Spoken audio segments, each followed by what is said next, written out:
لو أنزلنا هذا القرآن على جبل لرأيته خاشعا أنزلنا هذا القرآن على جبل لرأيته خاشعا أنزلنا هذا القرآن على جبل لرأيته خاشعا متصدعا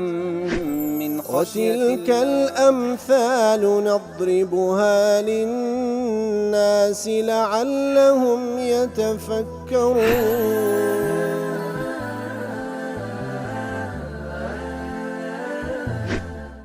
الحمد لله والصلاة والسلام على رسول الله وعلى آله وصحبه ومن والاه. السلام عليكم ورحمة الله. بارزان خوش حالم لواني هزار سوليك لوان كاين تفسير القرآن في رزبهم وخزمتان بمن بس رزامن دي رب العالمين وهي دارم إيوي آزي السودي لول بقرن. أعوذ بالله من الشيطان الرجيم. يحلفون بالله ما قالوا ولقد قالوا كلمة الكفر وكفروا بعد إسلامهم وهموا بما لم ينالوا وما نقموا إلا أن أغناهم الله ورسوله من فضله فإن يتوبوا يك خيرا لهم وإن يتولوا يعذبهم الله عذابا أليما في الدنيا والآخرة وما لهم في الأرض من ولي ولا نصير. الله خوش وسلام كلواني راب رجل خدمة دعاء بيروزة دابين رب العالمين لدرجة وآتانك وباز لمنافق كان دكا دفرمي سوين دخون كوا قصي كفريان نكردي أخوي جوز دفرمي بالتأكيد قصي كفريان كردي وكفريان كرد لدواي مسلمان بونيان وهروها نيتيان خراب بو بلان بدستيان نهات كوا هولي كشتني پیغمبريان دا صلى الله عليه وسلم وهيس هنزتي الشيانية لمقابل دا خرابتشيان لقل نكرا ببيت سوانوا خوي جور سبحانه وتعالى وبيغمبرك صلى الله عليه وسلم لفضل خوي دولة من دياني كردية انترانيش بوشيوي أو فضل كوالقال يانكرا أو لدياتي شكرانا بجيري هاتينا أو كار خراب وناروانا وخيانتانا ذكن إتر خوي يقول أجر توبة بكن أو باشترى لبوان وأجر تولى بكن وبشتي تي بكن أو الله تعالى عذابي عنددا عذابك بإيش وآزار للدنيا والقيامة وهيز كسيك نية لصر روي زوي ببيتولي دوستاتيام كياخذ بتا نصير بسريان بيخي يتردو سبب نزوليش ما باسكر وكل واني رابردو كوالا سبب نزولي واتدينو يان عبد الله كوري أوبيا يان وتا جلاسة كواقسيان كردي ودقاتو خزمت بيغمبر صلى الله عليه وسلم بلام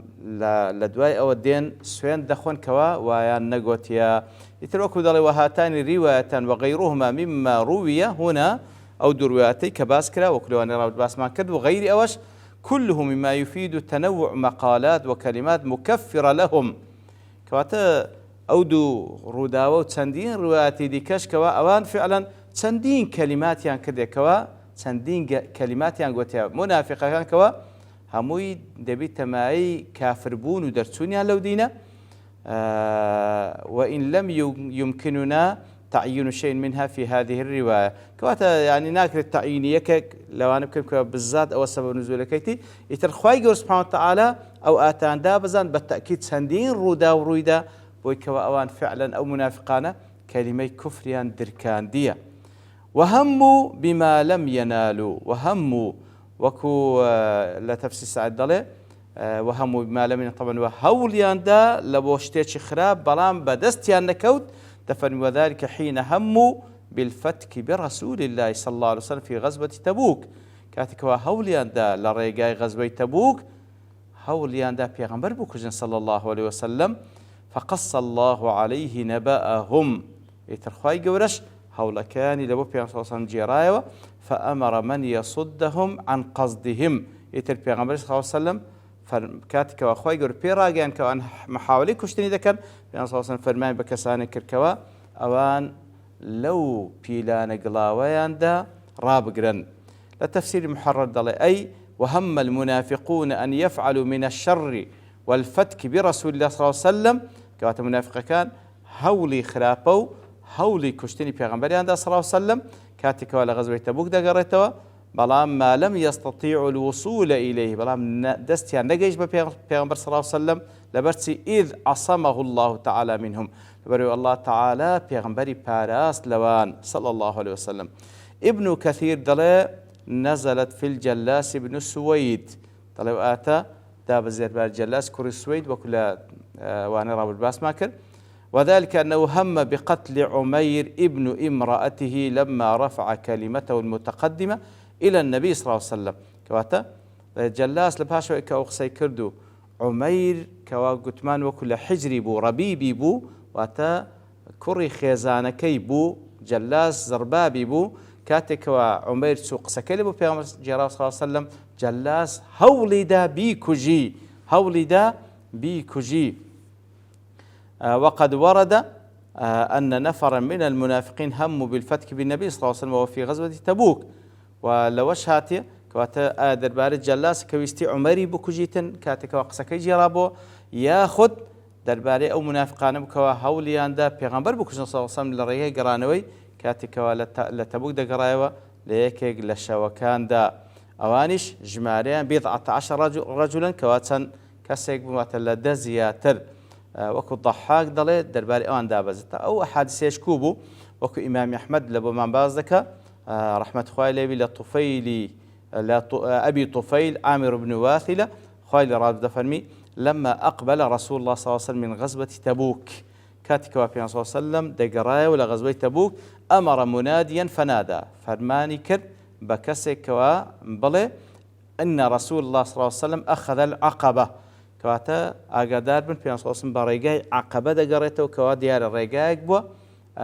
وكو دلي ريقايق بوا كوات سياي لي بوا وريقايق تنق بوا واتا ناكري كسيشد كبيتن لو ريقايا لبرانبريانو ليك جير دبنو توش إشكال دبن لوانا يق لوانا هل ديري لو منطقة إتر بيان صلى الله عليه وسلم زو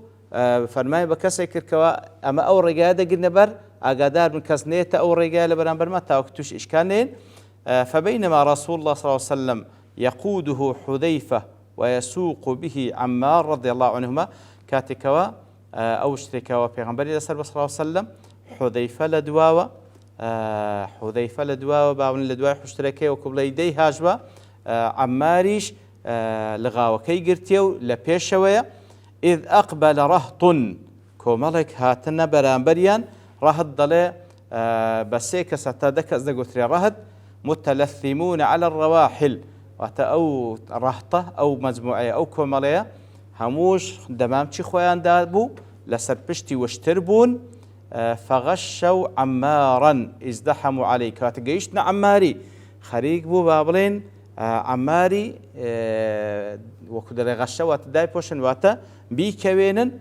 لكاتك دا أو كوال غابي واشتركي بيغمبري قلت صلى الله عليه وسلم وأقبل عمار يضرب وجوه الرواحل يتربي عمار كأوان قيشني هولي ددا دوري أم خاتو لدمتساوي ددان لدمتساوي واشتركين ددان كوا بيان جياري توا.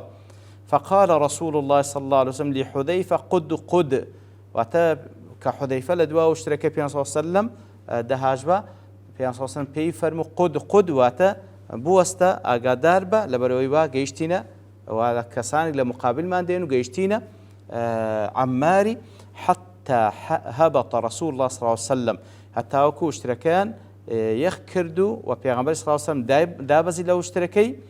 فلما هبط رسول الله صلى الله عليه وسلم نزل ورجع عمار يتربي صلى الله عليه وسلم كدابزي وعمارج قرايوة واتزيات النتسو بيش. فقال رسول الله صلى الله عليه وسلم يا عمار هل عرفت القوم؟ يا عمار أوانا تشيبون كواهاتنا برانبر من؟ قال قد عرفت عامة الرواحل والقوم متلثمون. يا رسول الله وانا سوار واشتربون وهروها دمامشي خوشيان دابو. هل تدري ما أرادوا دزاني ببستيان تسبو؟ عمارج دفرمي الله ورسوله أعلم. الله سبحانه وتعالى وبيغمبركي صلى الله عليه وسلم زاناترن. قال أرادوا أن ينفروا برسول الله صلى الله عليه وسلم فيطرحوه وتا مبستيان أوبو كوا أو اشتري بيغمبري لسرة صلى الله عليه وسلم ويستيان لقل أو اشتري وابكن كوا اشتركه هل ديريو بك بيغمبر صلى الله عليه وسلم لسر بشتي واشتركي بكوتناو دوركه. قال فسأل عمار رجلا من أصحاب رسول الله صلى الله عليه وسلم فقال نشدتك بالله. يتردواتري عمار دكات بياوك لأصحاب بيغمبر صلى الله عليه وسلم بيدله تو ئەو خوا پرسیار لێ دەکەم كم تعلم كان أصحاب العقبة تو أو خوا دەزانین چەند کەس بوون ئەوانەی کەوا هاتن أصحاب العقبة واتە هاتن کەوا هاتنە بەرامبەرمان تاوەکو ئەو کارە بکەن ئەویش گوتی 14 کەس بوون فقال إن كنت فيهم فقد كانوا 15 ئەگەر ئەتوش لەگەڵیان بای واتە کەواتە 15 کەس بوون فعذر رسول الله صلى الله عليه وسلم منهم 3 ئیتر سێ لەوانە پێ عزریانی پێبەخشی کەوا ئاگیان لە هیچ نەبووە فقالوا والله ما سمعنا منادي رسول الله صلى الله عليه وسلم وما علمنا ما أراد القول كواتا في أنصار سي لواني عذري دان لبروي أوان سوين دان خوال والله أما آقامان لي نبوة كوا في أنصار صلى فرموتي أمن بوري قادة قرم وكسنية بران برمان بلام أوان دي كش نازين مبستيان تسبو فقال عمار أشهد أن 12 الباقين حرب لله ولرسوله في الحياة الدنيا وما يقوم الأشهاد كواتا أو باز دكسا سێیانیان بێ ئاگا بوون نەیاندەزانی مەسەلە چی و بێ ئاگا بوو لەوە پێ بێرەدادێ بەبێ قەزد هاتبوونە بەران بەڵام 12 دیکە وەکو عەمار دەفەرمی شاهێدی دەدەم کە ئەو 12 کەسە منافق بوون ئەوانە ئیعلانی حربن لەسەر خوا و لەسەر پێغەمبەرەکەی صلى الله عليه وسلم هەم لە دنیای هەم لە قیامەتیش کەواتە وهەموو بما لم ينالوا یانەوەتە ئەو کەسانە کەوا فعلا هاتنا ئەو ڕێگایە و ئەو ڕێگایە تەنگ بوو کەوە مەبەستیان و پێغەمبەری صلی الله عليه وسلم هەڵدێرن لەو جێگا بەرزە و بکەوتە ناو دۆڵەکەی و یاخود دەربارەی جەلاسی بوو کاتێکەوە قسەکەی کرد و عومەیری کوڕی خێزانەکەی کەوا چوو قسەکەی گواستەوە ویستی بیکوژی کەواتە ئەو دوو سەبەبە باز دەکرێت بە هەر حاڵ نیەتیان خراپ بووە بەڵام جێبەجێ نەبوو لە بۆیان باشە لەو وا دەکەن وەما نەقەموو ئەی کەریهو و ئەنکەڕوو باشە چ شتێکە بکەوان ڕقیان لێبیتەوە ئینکاری بکەن وەکو سعید دەڵێ وما نەقەموو والحال أنهم لە حاڵەتێکدا ئەوان ما نەقەموو يعني ما عابوا من رسول الله صلى الله عليه وسلم هیچ عیبێکیان لە پێغەمبەر نەدەدیتەوە صلى الله عليه وسلم کە بتە سەبەبی ئەوەی هیچ خەتایەکی نەبوو بەرامبەریان کە بتە سەبەبی ئەوەی ئەوان وا بکەن تەنها لە مقابل چییە أن أغناهم الله ورسوله من فضله وكل قاسم دڵێ فإنهم كانوا قبل مقدمه صلى الله عليه وسلم المدينة في ضنك من العيش باشا منافقانا پیش هاتنی پیغمبر صلى الله عليه وسلم لبو مدينة اوان لجياني چينا خوش دجيان فأثروا بالغنائم لمقابل دك پیغمبر صلى الله عليه وسلم خير وبركات بو لازم او غنيماني كوا بدستيان دكو لريغاي جهاد كردن وقتل للجلاس مولى وهروها يقلو شتانك وكو فضلك بسريان كرا جلاس مولاي كجرا مولا واتا بنديك كويليك آزاد كراي جلاس كجرا فأمر له النبي صلى الله عليه وسلم بديته فاستغنى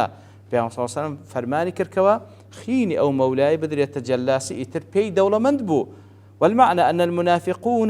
المنافقين عملوا بضد الواجب كاتما بس تكلم رسيا كوا منافقين كارشوان كوا ندب وابكن فجعلوا موضع شكر النبي صلى الله عليه وسلم ما هموا به كتلجاتي وي شكر بابين سباسي بيغمبر كان صلى الله عليه وسلم لسد او تساكاني كالقالي كردينا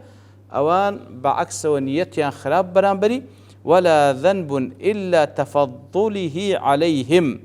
كواتا بيغمبر صلى الله عليه وسلم خطاش نبو برانبري تنها وقت ساكي لقال كردينا فهو على حد قولهم ما لي عندك ذنب إلا إني أحسنت إليك وكو مسألة قلت كسك برامبر كسك خرافة بك أخذ له خرافة برامبر ذكي والله من هيز جناحك من تنهاوي كواتاكم لقال كردي لا تفسيري محرر ضلي أي والحال أن المنافقين ما عابوا وما أنكروا إلا ما هو جدير حقا بالمدح والشكر والثناء كوات منافق كان هیچ عیبێکیان لە پێغەمبەر تەوساسم هیچ خەتایەکی نەبوو پێ صلی الله عليه وسلم تەنها ئەوە نەبیکەوە پێ صلی الله عليه وسلم هەڵوێستی وای هەبوو بەرامبەرەکەوە پێویست بوو مەدحی بکەن و ثنای بکەن و شکرانەی بکەن وهو إغناء الله لهم من فضله بسبب رسوله ئەوەی کەوە خوای گەورە سبحانه وتعالى ئەوانی دەوڵەمەند کرد بسبب ئەوەی کەوا پێغەمبەری لۆ ناردن صلى الله عليه وسلم وبركة رسالته عليه الصلاة والسلام بعد أن كانوا فقراء وهو ببركة بيامكي بيغمبر صلى الله عليه وسلم خوي قولوا أين دولمت أو زا أوان دين نيتيان خرابة برامبر با بيغمبري خوا صلى الله عليه وسلم برامبر با ديني خوا دیارە هێشتا ترما باس بکەین بەڵام لەبەر تەوابوونی کات دەوەستین بەشتوانی خوای گەورە لەوانەی داهاتوو دێنەوە خزمەت دەوات وصلى الله وسلم على نبينا محمد وعلى آله وصحبه أجمعين، وآخر دعوانا أن الحمد لله رب العالمين. لو أنزلنا هذا القرآن على جبل لرأيته خاشعا أنزلنا هذا القرآن على جبل لرأيته خاشعا أنزلنا هذا القرآن على جبل لرأيته خاشعا متصدعا من خشية وتلك الأمثال نضربها للناس لعلهم يتفكرون.